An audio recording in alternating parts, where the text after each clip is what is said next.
Dans cette vidéo, nous allons nous intéresser à l'utilisation de Collector for ArcGIS en mode hors connexion. C'est-à-dire que nous allons voir comment utiliser cette application mobile de collecte de données dans des lieux où les réseaux cellulaires ou Wi-Fi sont indisponibles. Alors afin de permettre l'utilisation de vos cartes en mode hors connexion, il va falloir s'assurer de respecter trois prérequis. Le premier d'entre eux concerne l'activation de la propriété de synchronisation sur les services d'identité qui participeront à votre carte web, c'est-à-dire les différents services d'identité qui seront téléchargés localement sur votre smartphone ou votre tablette. Pour cela, il faut se rendre sur la page de description du ou des services d'identité concernés, cliquez sur le bouton modifier et rendez-vous en bas de la page pour accéder aux propriétés. Ce qui nous intéresse, c'est que la propriété de synchronisation soit bien activée. Alors à noter que les différentes propriétés que vous voyez à l'affichage sont définies lors de la publication du service d'identité. Il se peut donc que vous ayez déjà activé la synchronisation, comme dans cet exemple. Si ce n'est pas le cas, vous pouvez toujours le faire depuis cet endroit, puis vous enregistrer pour valider vos modifications. Le deuxième prérequis, lui, concerne la vérification du mode hors connexion de votre carte web. Même principe, vous allez vous rendre sur la page de description de votre carte web et vous assurer, après avoir cliqué sur le bouton modifier, tout en bas de la page, que la propriété hors connexion soit bien activée.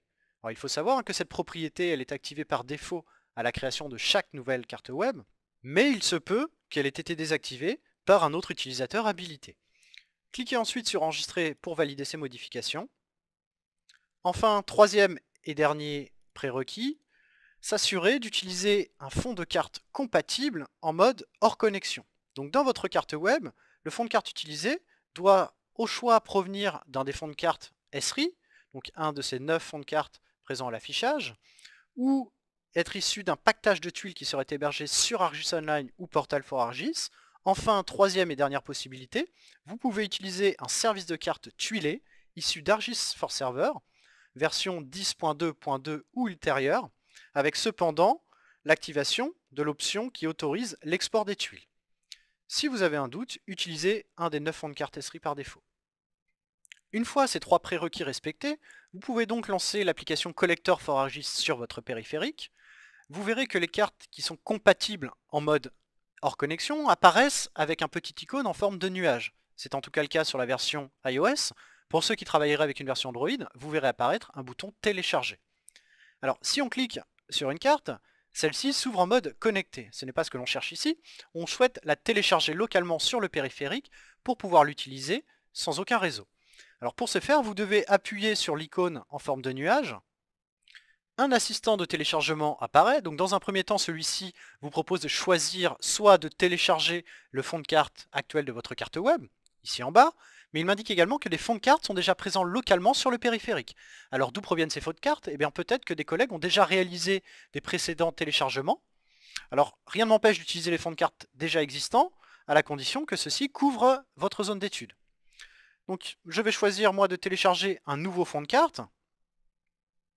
Vous devez ensuite définir les données métiers que vous souhaitez télécharger.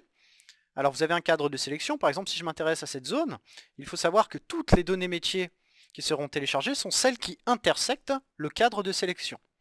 Dernière étape, puisque j'ai choisi de télécharger un nouveau fond de carte, celui de ma carte web, de la carte pour choisir le niveau d'échelle de mon fond de carte. Je vais prendre le niveau d'échelle le plus précis. Alors, au passage, vous voyez que vous avez une estimation de la taille du téléchargement de votre carte web, ici inférieure à 5 mégas. Quand vous êtes prêt, vous pouvez appuyer en haut à droite sur le bouton télécharger. Vous voyez en direct la progression de votre téléchargement sur le périphérique. Alors une petite astuce, vous pouvez au préalable vous rendre dans les paramètres de l'application Collector for ArcGIS et dans ces paramètres, vous voyez en bas apparaître les paramètres liés au téléchargement de vos cartes. Vous pouvez effectivement choisir de télécharger uniquement sur le réseau Wi-Fi ou sur le réseau Wi-Fi et cellulaire. Une fois le téléchargement terminé, votre carte est disponible sur l'appareil. C'est-à-dire que vous pouvez dès à présent passer en mode avion, c'est-à-dire en mode hors connexion, et consulter votre carte sur la zone d'étude précédemment téléchargée. Alors par exemple ici, je vais simuler la déclaration d'une nouvelle fuite sur mon réseau d'eau, avec une date de signalisation, un volume d'eau perdu, 5000 litres, et puis même la possibilité d'ajouter une pièce jointe pour caractériser au mieux mon incident. Voilà ma fuite. Ensuite, je pourrais très bien utiliser la position GPS de mon périphérique ou alors tout simplement manuellement venir placer mon incident.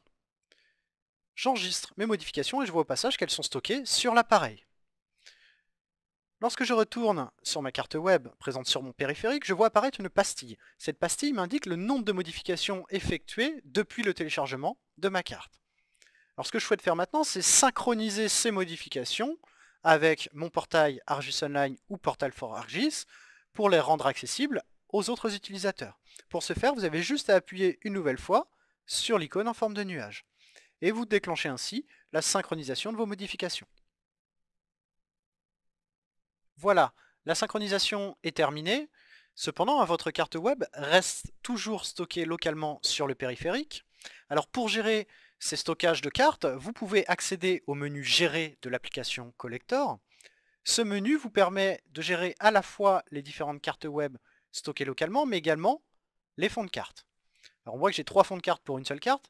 Effectivement, hein, moi le fond de carte que j'utilisais, c'est le fond de carte qui se nomme Topographie, les deux autres étant déjà présents sur mon périphérique. Alors je reviens sur ma carte web et je choisis de la supprimer. Cette fois-ci on me demande plus de détails, quel type de suppression je souhaite effectuer.